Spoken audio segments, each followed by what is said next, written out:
Shalom saudara, kita memasuki episode 1001. Kita sudah melewati 1000. 1001. Mari Pak Yuda kita mulai. Baik Pak, saya bacakan yang pertama dari seorang wanita berusia 67 tahun, seorang janda tinggal di Yogyakarta, jemaat dari salah satu gereja mainstream, ya Pak. Gereja suku. Gereja suku ya Pak. Mainstream, gereja suku, betul. Ya. Yogyakarta ya Pak. Di Yogyakarta. Shalom Pak Pendeta Erastus dan tim ABAM. Saya dikuatkan dengan setia mengikuti acara ini. Kami dulu tinggal di Balikpapan dan suami saya meninggal di sana tahun 2011. Saya memiliki tanah warisan dari nenek, mbah ya. Iya, dari kakek atau nenek. Dari ya. nenek, mbah itu. Mbah tuh nenek ya. Ya, lalu saya jual. Bisa Mbah Kakung, bisa Mbah Putri. Dari kakek. Dari mbah lalu saya jual. Ternyata saya dicurangi orang, dibeli sangat murah. Kemudian tanah itu mereka gunakan untuk membangun kos-kosan yang ditembok secara keliling setinggi 4 meter. Dalam kurung melebihi kos-kosan saya. Padahal dulu mereka bilang mau bikin kolam ikan. Dulu juga mereka mau menganggap saya sebagai ibunya, tapi kenyataannya sekarang berbeda. Saya tidak iri, tapi kos-kosan saya jadi sepi. Saya tidak punya penghasilan lain. Apa yang harus saya lakukan ya Pak? Saya dulu muslim, suami saya dari pondok pesantren. Terima kasih ya Pak, Tuhan Yesus memberkati ABAM. Bolehkah saya menjadi keluarga Bapak sebagai gembala saya yang baik Pak? Wow, ini kasihan ibu ini. Iya. Dicurangi. Waktu orang itu mau beli panggil dia ibu, keluarga. Iya. Ini jahat orang ini. Iya. Kita hubungi aja ibu ini. Kita layani, kita bantu dia. Iya. Bagaimana kos-kosannya bisa rame lagi? Iya. Atau bagaimana hidupnya dia diperhatikan lah. Iya. Ini udah janda atau belum, anaknya berapa tidak jelas ya. Seorang janda dari tahun 2011 Pak. Bolehkah saya menjadi keluarga Bapak sebagai gembala saya yang baik? Yes Bu. Jih, betul nopo-nopo. Gitu kan. Iya. Jadi keluarga saya Ibu. Iya. Kalau kita berkata jadi keluarga kami, Ibu tidak dimanfaatkan. Iya. Itu dicurangi tuh, dipanggil Ibu, keluarga. Katanya mau beli kolam, mau buat kolam ya. Iya. Ternyata buat kos-kosan. Aduh. Ibu tidak akan ditinggalkan Tuhan. Ibu akan dibela Tuhan. Amin. Dan orang jahat tidak mungkin tidak menuai apa yang dia tabur. Kalau benar-benar dia punya niat jahat ya. Mungkin dari kolam ikan dia berubah jadi kolam mahasiswa yang mau kos bisa saja. Kita tidak tahu. Tapi baiklah Bu, Ibu tenang. Nanti dibantu ya. Tolong dihubungi apa yang bisa dibantu. Kasihan Ibu ini udah umur hampir 70 tahun. Iya. Kasihan. Kos-kosan. Tapi Tuhan pasti akan tolong dia. Iya. Ya, oke. Pasti Tuhan akan tolong. Amin. Oke. Anaknya berapa dan lain-lain kita bisa harus tahu. Misalnya anaknya disuruh, udah dijual aja itu rumah-rumah, dia jualan soto apa gitu, atau apa. Kita arahkan, kita bantu. Oke, teruskan. Berikutnya dari seorang pria usia 33 tahun, belum menikah, tinggal di Tanah Toraja, Sulawesi Selatan. Oke. Ini nama gerejanya saya baru pernah dengar, ya Pak. Oke, Baik. ada nama gereja. Ada nama gerejanya, saya tidak sebutkan. Ya, ini apa gereja Injili atau Mungkin mainstream gereja atau suku karismatik juga atau tidak gereja tahu, nggak jelas. Baik. Tanah Toraja, Sulawesi Di Selatan. Tanah Toraja, ya. Oke. Saya mau membagikan kisah hidup saya sampai di Jamaah Tuhan dan dipertemukan dengan Pak Eras di media sosial. Pak. Kisah hidup saya sungguh kelam Pak, Ya. juga dari keluarga yang berantakan, miskin dan tidak harmonis. Saya dari keluarga miskin, orang tua tidak berpendidikan. Ibu saya sewaktu masih hidup dia penyakitan. Dia meninggal saat saya kelas 3 SMP. Keluarga saya berantakan karena sikap bapak saya yang tidak bertanggung jawab. Bapak saya orangnya temperamen, kalau dikasih saran sama orang lain tidak mau terima. Wataknya memang rusak, mungkin dari kecil, seperti tidak normal. Ibu saya sangat menderita dibuatnya, dia benar-benar tidak bertanggung jawab. Ibu sering dimarahi, dikata-katain kotor, bahkan dilempar. Latar belakang keluarga saya sangat hancur, Pak. Semenjak menikah dengan ibu saya tidak pernah bikin rumah, hanya pondok. Itu pun orang lain yang buat. Nanti setelah kami kerja baru kami yang buatkan rumah. Sejak menikah dengan ibu. Dengan ibu, ya. Yang saya tidak pernah, terus. Orang tuanya lah suami oke. atau Suami nggak bapaknya pernah kasih rumah, tidak pernah bikin rumah, hanya pondok. Terus nanti anak-anak dari orang tua ini baru yang membuatkan rumah. Ya, kami 4 bersaudara Pak, anak pertama dan kedua sudah menikah. Saya anak ketiga dan anak terakhir tinggal bersama tante. Jadi ini anak ketiga penanya. Ya. Sifat atau karakter bapak saya mengalir dalam diri saya. Aduh. Tapi puji Tuhan, saya dipertemukan dengan Pak Eras yang mengajarkan kebenaran yang murni, yang akan mengubah hidup saya sepenuhnya. Iya.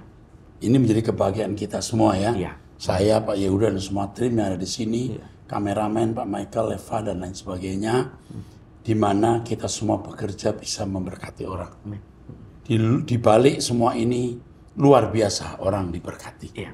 Oke, terus. Waktu belum bertobat, Pak, waktu saya masih sehat-sehat dan bekerja, ini bekerja di operator alat berat, saya benar-benar rusak. Main perempuan, judi, minum, dan curi solar perusahaan. Saya juga membenci orang tua saya karena sifatnya, saya orangnya sombong seperti orang tua saya. Saya pernah dipukul orang sampai pinggir mata saya hitam. Pernah kecelakaan motor dan membuat kaki saya dioperasi. Dan waktu kerja di sebuah proyek di kampung saya, yaitu saat pembuatan terowongan, saya mengalami kejadian yang menurut saya telah membuat saya sakit jantung. Ini PLTA ini tenaga air ya? Tenaga air ya? Iya, terus. Pembangkit listrik tenaga air. Pembangkit listrik tenaga air. Oke, terus.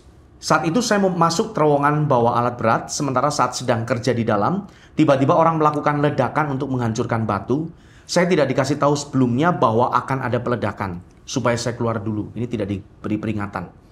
Saat sedang asik kerja, saya sangat kaget seperti terangkat ke atas. Untung saya tidak meninggal di tempat, puji Tuhan. Dan saya percaya ini semua seizin Tuhan. Ya, Tuhan masih beri kesempatan. Masih berikan kesempatan. Ya, terus.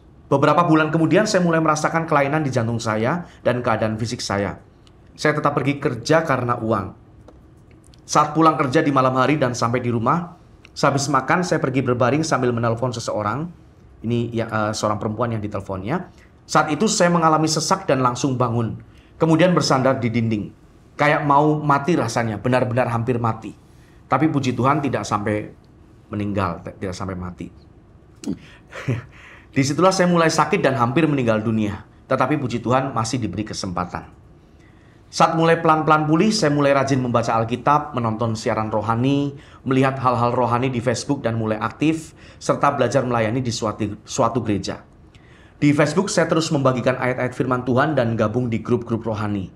Dari sinilah saya dipertemukan dengan Pak Eras melalui status seseorang yang saat itu Bapak disesat-sesatkan. Tapi orang ini membela Pak Eras. Bahwa Pak Eras adalah satu-satunya hamba Tuhan yang menyampaikan firman Tuhan dengan penuh kuasa Roh Kudus. Disitulah saya mulai penasaran. Saat itulah saya mulai mencari Pak Eras di YouTube. Jujur saat mulai mengikuti ajaran Bapak, saya masih jatuh bangun. Semenjak saya mengirimkan pertanyaan mengenai hubungan saya dengan orang tua saya yang sering bertengkar karena memiliki karakter yang sama, Bapak sudah menjawabnya. Terima kasih Pak atas jawabannya yang sangat memberkati. Saya sudah mulai belajar menghormati orang tua saya, tidak banyak bicara. Kalau ada sesuatu saya katakan tetapi tidak diikuti dan saya diam saja. Saya tinggal berdua saja sama orang tua saya, semua pekerjaan dapur saya yang mengerjakan. Kesehatan saya juga sudah mulai membaik. Wah, puji Tuhan. Terus? Doakan orang tua saya Pak, semoga bisa berubah, khususnya karakternya walaupun itu mustahil. Iya, bisa. Kalau kamu berubah, orang tuamu pasti tergarami. Pasti tergarami oleh perubahanmu. Karena Tuhan mengasihi keluarga kamu, juga mengasihi papamu. Tuhan itu mencari orang-orang rusak. Ya, bukan orang-orang baik yang tidak mau bertobat. Orang rusak yang mau bertobat, nak. Oke, teruskan. Umur orang tua sudah 68 tahun, setidaknya menjadi anggota masyarakat nanti di LB3. Dia pasti dengan khotbah kita ini. Iya. Terus? Ngeri kalau dia marah Pak, bisa buang barang dan lain-lain. Doakan juga saya ya Pak, untuk terus mengikuti ajaran Bapak dan melakukannya. Kalau you bisa lewati keadaan menghadapi orang tuamu model ini, kamu luar biasa. Ya. Kamu lulus. Ya. Kamu jadi, kalau ibarat pasukan itu pasukan khusus. Ya. Dengan latihan khusus. Ya. Oke, teruskan. Jujur Pak, saya jarang ikuti doa pagi karena pagi-pagi pergi nyadap aren atau tuak untuk dijual. Tetapi setiap renungannya yang dibagikan di Facebook, saya baca semua dan membagikannya di Facebook dan juga di WhatsApp. Saya sudah tidak nyaman bergereja di tempat saya saat ini. Oke, tadi untung nggak dibaca ya. Teman-teman. Oke, nggak apa-apa. Kamu jadi anggota gereja kami aja, yang My Rehoboth online. Ya, kami akan perhatikan kamu. Terus. Belum ada GSKI di Tanah Toraja ya Pak. Saya juga mau bergabung di Home Pemuda Suara Kebenaran Injil kalau bisa Pak. Ini tolong diperhatikan. Bisa. Ini Nanti ada dihubungi. yang Nusantara. Siapa tahu suatu hari kamu saya latih jadi pendeta. Buka cabang di GSKI di Toraja. Benar, kami akan support. Ya. Atau sebelum jadi gereja, kamu ingin persekutuan kecil saja. Ya. Di mana firman Tuhannya memakai itu YouTube, mendengar bersama, diskusikan, begitu ya. Oke, teruskan. Seandainya ada beberapa orang yang percaya dengan ajaran Bapak di sini, di Tanah Toraja, bisa buka pos PI bersama. Umurnya 33 tahun. Nah, ini potensi masih bisa. Ya. Tapi saya cuma sendiri, kalaupun ada berjauhan. Oh, inilah kisah hidup saya Pak dan kesaksian saya. Maaf terlalu panjang Pak. Sebelumnya Pak masih ada pertanyaan saya yang belum dijawab, tapi saya kirim lagi karena merasa terdorong. Oke, it's okay. Iya. Oke. Kami mengasihi Anda ya. Kami mengasihi Anda. Saya nggak sebut nama, takut nanti menyangkut ada gereja dan lain-lain. Tapi you menjadi keluarga kami. Percaya, we love you. Percaya, kami mengasihi Anda. Iya. Kami keluargamu. Terus, Tanah Toraja harus kita jamah. Iya. Ya, kita sentuh. Terus. Pak Eras, Bapak rohaniku, saya hanya mau bersaksi Pak. Terima kasih atas berkat-berkat yang Bapak bagikan. Khususnya berkat rohani melalui pemberitaan firman Tuhan. Dan lagu-lagu rohani dan juga nasihat-nasihat melalui Abang. Lewat semuanya itu cara hidup saya mulai diubahkan. Saya tidak bisa membalas kebaikan Bapak, saya hanya berdoa. Bapak di sorga selalu memberkati, melindungi dan menjaga Bapak. Selalu baik secara, menjaga Bapak selalu, baik secara jasmani, terlebih secara rohani dan orang-orang terdekat Bapak. Tuhan terus melimpahi kasih karunia-Nya kepada Bapak untuk menyampaikan Injil yang murni dan menjadi teladan bagi semua anak-anak rohanimu. Amin. Dan semua orang yang mempercayai Bapak. Amin. Semua pergumulan Bapak, kiranya Bapak di sorga buka jalan dan memberi kekuatan untuk menjalaninya. Saya terima, amin. Segala- I receive. Iya. Segala kebutuhan baik pribadi terlebih kebutuhan pekerjaan Tuhan yang begitu besar yang Bapak emban saat ini Tuhan mencukupi. I Amin. receive. Amin. Amin. Haleluya. Terus. Oh ya Pak, bolehkah boleh kirimkan lagu-lagunya sama buku Kenosis, Logos dan Monoteisme. Oke. Sekali lagi terima kasih Pak. Semoga suatu saat kita bertemu secara langsung sebelum bertemu di LB3. Saya rindu ada GSKI di Tanah Toraja Pak. Amin. Tuhan Yesus berkati. Kalau ada yang dari Toraja, tolong dikumpulkan. Kita bikin persekutuan dengan jagoan satu ini. Ya. We love you. Terima kasih untuk doanya. I receive. I receive. Ya, Amin. Dan ini tulus loh. Tulus Pak. Ini nggak ada apa namanya pura-pura atau basa-basinya. I receive. Ya. Oke, teruskan. Selanjutnya dari seorang pria 56 tahun menikah memiliki satu orang anak tinggal di Solo. Ini bertanya berkaitan sama teologi ya Pak. Ada keselamatan di luar Yesus dan sebagainya. Kita pindahkan saja ke menjawab Trinitas. Saudara Buntoro Nakulo S. Pak Buntoro. Iya. J Pak. Bapak akan kami arahkan ke menjawab acara atau episode menjawab Trinitas dan doktrin. Iya. Makasih Pak Buntoro, terima kasih. Ya. Ini dari SLCC. Iya, SLCC di Solo. Saya kenal gembalanya. Iya. Oke. Tuhan berkati, teruskan. Berikutnya dari seorang pria usia 50 tahun tinggal di Jakarta. Shalom Pak Eras, saya dan istri sangat berterima kasih kepada Bapak dan Tuhan Yesus yang telah membawa saya untuk mendengar firman kebenaran yang membawa kami kepada kesucian dan kekudusan melalui Bapak. Tentunya saya tidak mengkultuskan Bapak, karena Bapak pun selalu beritahu kepada kami agar jangan mengkultuskan Bapak. Di dalam doa saya berdoa untuk Bapak dan keluarga agar terus menjaga kekudusan dan kesucian, karena bila Bapak jatuh bisa ribuan orang yang kecewa. Mungkin bisa saja saya ikut kecewa. Ini yang berat. Iya. Ini yang berat. I realize it. Aku menyadari itu. Ya, ini menjadi passion saya yang berat. Dan saya tidak akan jatuh oleh pertolongan Tuhan. Ya, makanya janji tiap hari, update tiap hari. Iya. Kenapa? Karena begini. Iya. Saya janji terus, saya update seperti orang sombong. Bahaya. Iya. Dan setan tuh monitor saya terus. Iya. Ini kalau saya bisa jatuh, sekian ribu orang kan jatuh. Karena saya mungkin salah satu pendeta atau sedikit pendeta yang ngotot bicara soal kesucian. Iya. Setan melihat saya ini membahayakan bagi kerajaannya. Doakan kami supaya kami tetap menjaga kesucian. Tolong Tuhan. Terus, I receive. Oke, doanya ya. Terus. Oleh sebab itu doa kami untuk Pak Eras yaitu supaya terus jadi teladan kami.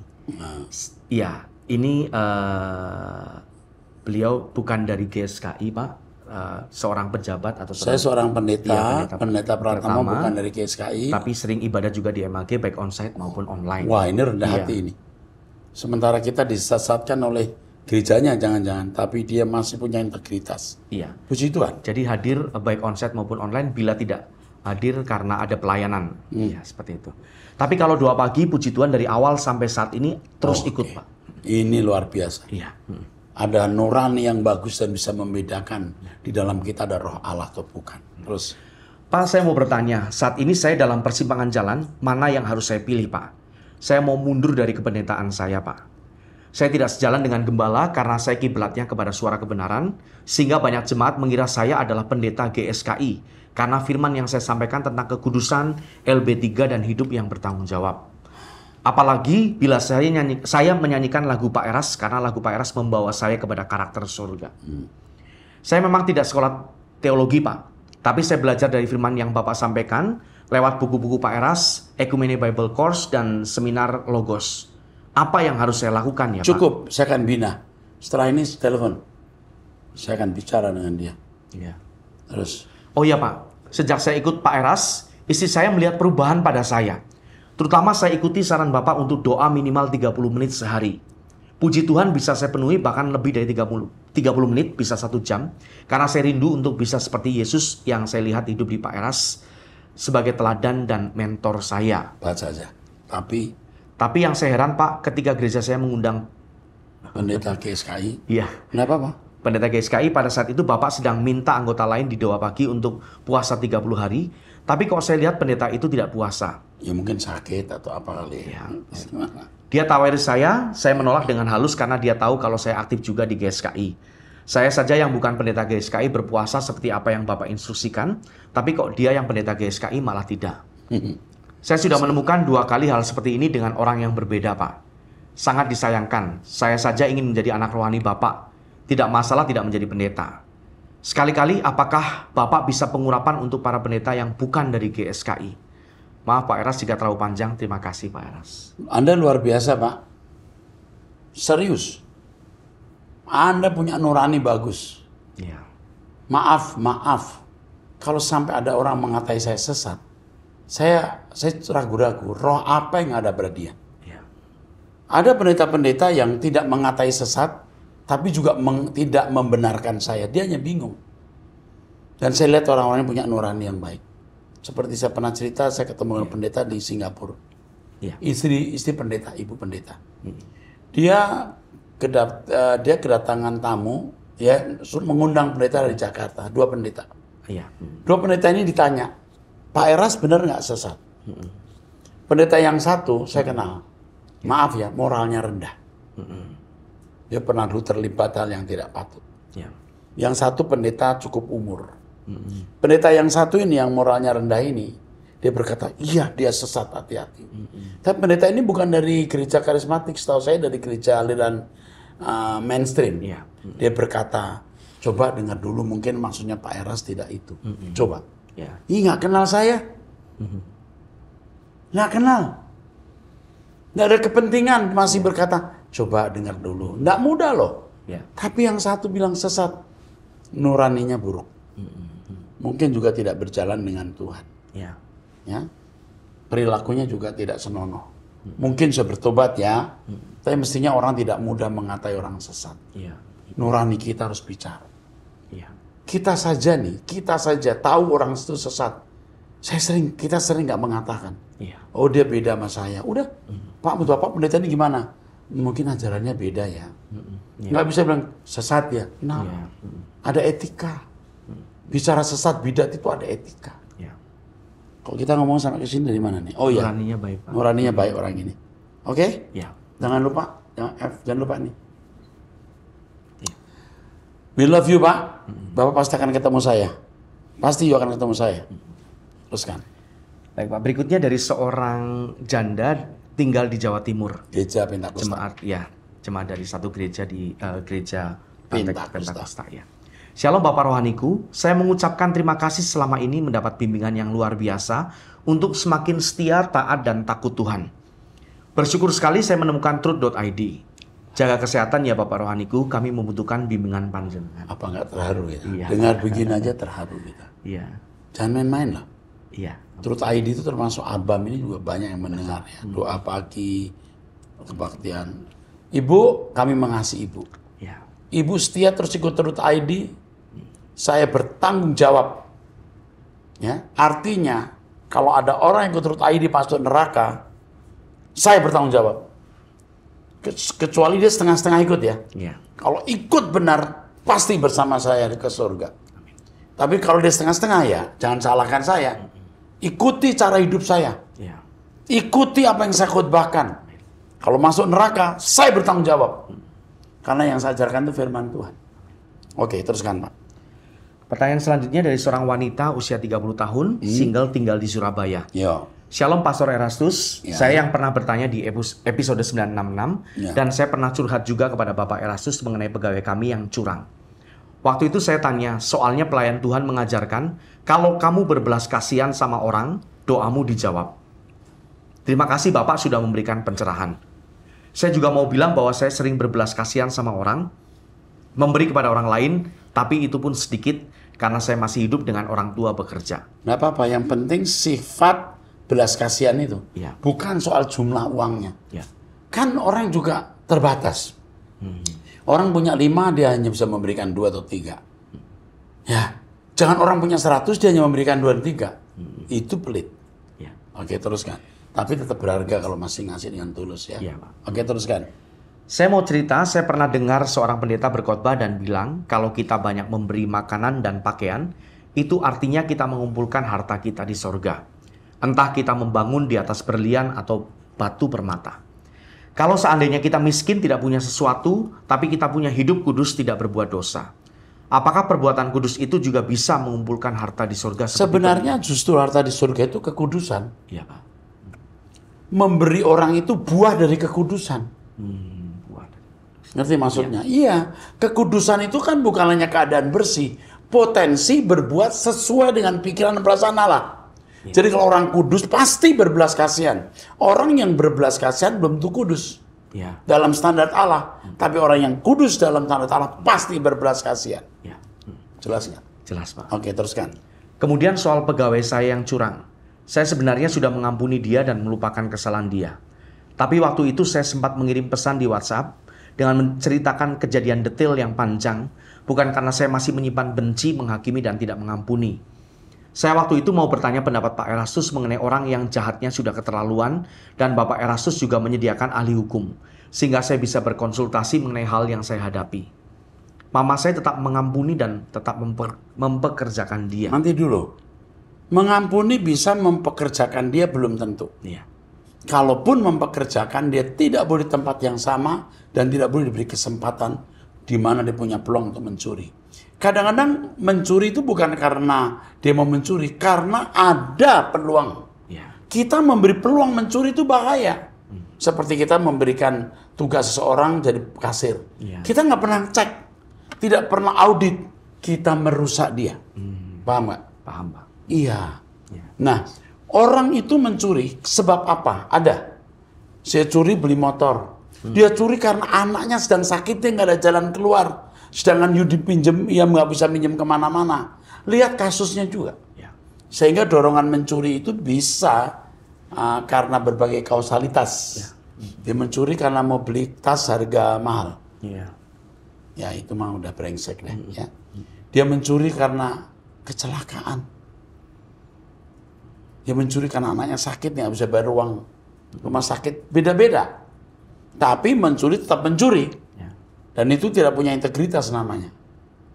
Tapi sekali lagi kalau mencuri untuk beli barang mewah, wah itu udah parah. Yang begitu jangan jadi orang kepercayaan, itu menjadi penyakit. Dan menurut saya orang mencuri itu tidak sekali, biasanya beberapa kali. Ya? Ya. Yang ketahuan baru sekali ini. Mempekerjakan kembali karena memang dia punya keahlian, ya enggak apa-apa. Tapi jangan diberi peluang mencuri. Oke, teruskan. Saya hanya berserah sama Tuhan Yesus saja. Kalau memang dia terus kerja dengan saya dan memang kita diproses Tuhan sama orang seperti itu, saya ikhlas saja. Dia mau jahat sama saya dan kami, itu urusan dia dengan Tuhan Yesus. Yang penting kami tetap mengampuni dan benar di hadapan Tuhan Yesus saja. Mengampuni tidak harus menerima kembali. Itu bisa merusak dia. Mengampuni dan memberhentikan dia itu kesempatan sebenarnya. Biar dia juga belajar bagaimana menuai apa yang dia tabur. Ya, teruskan. Saya percaya seperti Pastor Erastus katakan kepada saya, walaupun dia masih berbuat jahat, dia pasti akan kena hukum tabur tuai. Iya, terus. Yang penting saya ambil sikap tetap ampuni musuh dan tidak menghakimi, serta tidak menyimpan kesalahan supaya saya jangan binasa di neraka. Itu secara pribadi. Ya, oke. Terima kasih untuk nasihat Bapak Erastus selama ini yang sudah membimbing dan mengarahkan ke jalan yang benar. Tuhan Yesus memberkati Bapak, keluarga, dan semua. Amin. Kamu baik, ya. Kamu sedang dalam proses kesempurnaan. Ini nih gejala orang yang sedang diproses untuk menjadi sempurna. Teruskan. Berikutnya dari seorang pria usia 31 tahun, duda cerai hidup, tinggal di Karawang Barat. Shalom Pak Erastus, ini pertanyaan saya yang ke-10. Terima kasih Pak sudah memelihara iman saya sampai saat ini. Pak Eras, saya sudah mengikuti Bapak genap 10 tahun. Wow. Saya sudah beli buku-buku Bapak di Tokopedia dari buku yang lama Pak, yang masih ada tulisan Allah Anak di buku-buku Pak Eras. Buku yang saya punya yaitu buku perceraian, pembenaran, harga iman, perpuluhan, kehidupan dalam iman, kenosis, penghakiman, keselamatan di luar Kristen, kelahiran baru, Lucifer, apakah keselamatan bisa hilang, dan kitab Wahyu. Wow. Semuanya ini lagi proses pembacaan Pak Eras dan ada yang masih belum tuntas dibaca. Jadi sebenarnya saya ini tidak ingin bertanya Pak untuk saat ini, lebih ke curhat saja Pak. Izinkan saya untuk berkata mau menghimbau dan mengingatkan Pak Erastus saja, dan izinkan saya untuk memberi saran Pak. Sekarang lagi booming ajaran Kristen progresif, kiranya Pak Erastus jelaskan di ibadah umum yang progresif harusnya iman. Dikotbahkan saja Pak, tidak apa-apa. Ya. Tidak perlu sebut nama yang lagi viralnya supaya jemaat Rehoboth tidak bingung yang harus progresif, yang mana sebagai umat Kristen. Ya, saya jawab dulu sekarang ya. Tidak mungkin tidak progresif. Ya. Progresivitas itu justru dinamika kehidupan. Iya. Kekristenan itu bukan organisasi tapi organism. So must be growing. Ya. Must be growing. To be grow ya harus mesti to be grown ya. Betul ya? Harus terus bertumbuh, nggak boleh nggak bertumbuh.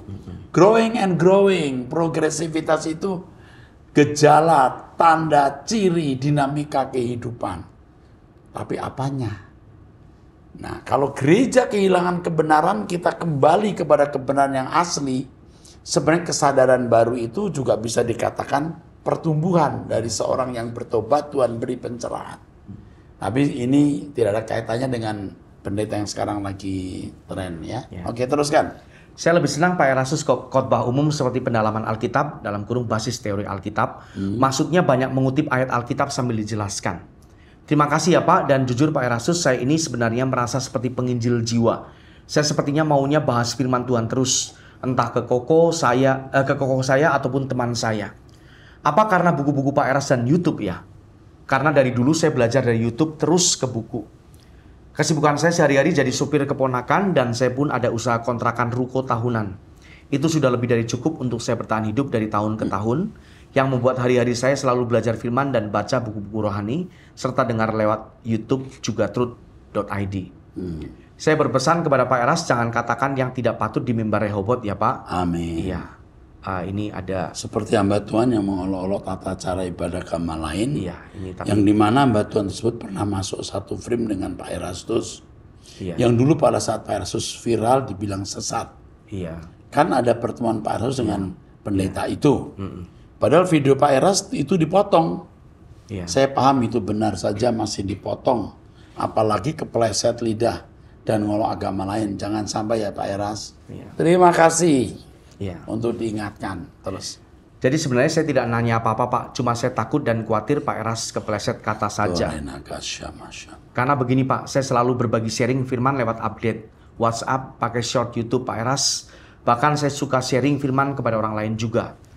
Kenapa saya menulis ini untuk Pak Eras? Karena saya takut ketika saya memperjuangkan kerohanian dengan selalu berkata, saya belajar dari Bapak rohaniku Pak Erastus. Saya pun juga takut, satu, kepleset. Tapi saya minta bimbingan Roh Kudus. Yang kedua, Jangan sampai berbuat dosa. Ya.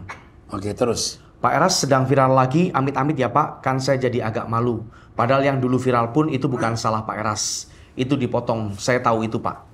Saya benar-benar mengikuti pengajaran Bapak, sebuah kehormatan bagi saya. Amin. Dan saya pun terus berjuang Pak Eras, tidak hanya belajar teori, apalagi saya seorang duda di usia sekarang 31 tahun. Berat Pak, khususnya masalah biologi, masih bergumul dan jatuh bangun. Amin. Pak Eras juga paham, usia 31 tahun. Iya, iya. Apalagi saya sudah pernah menikah dan cerai. Tidak perlu saya utarakan kekurangan saya yang belum sempurna ini Pak. Oke. Bahkan saya sempat berpikir kalau sampai usia tua nanti saya masih belum rujuk dengan istri, mungkin di usia tua nanti saya mau tinggal di GSKI Rehoboth. Itu pun kalau hidup saya sampai tua. Itu bagus loh. Iya. You are my spiritual son. Ya. Kamu anak rohani saya, nak. Terus. Kadang saya mikir kalau Pak Erastus sudah tidak ada gimana ya? Apakah GSKI MAG masih memelihara orang-orang yang sudah tua? Oh. Ya. Dan yang sudah tidak ada teman hidup di masa tua masih dipelihara atau dibantu? Kami sudah membantu. Ya. Kami sedang membantu orang-orang tua yang tidak mampu. Dan kami sedang mempersiapkan memang rumah singgah untuk orang tua. Ya. Ya. Kami sudah mempersiapkan. Terus. Saya juga sudah bingung dan mikir ke sana. Padahal saya masih 31 tahun. Masih panjang. Ya. Bro. Terus. Tetapi saya tidak putus asa Pak. Yang penting hari demi hari harus jadi contoh pelaku firman. Amin. Doakan saya supaya saya bisa dewasa rohani dan selalu kuat. Satu kata, kalau saya bisa berjumpa dengan Pak Erastus, saya mau peluk Bapak dan berkata, I miss you Pak Erastus. God bless you Pak Erastus. I love you sincerely. I miss you too. Rumahmu Kerawang, kau masih bisa datang ke Rehoboth bertemu saya. Oke? Tuhan berkati sayang, Tuhan berkati. Haleluya. Sampai bertemu di episode yang akan datang.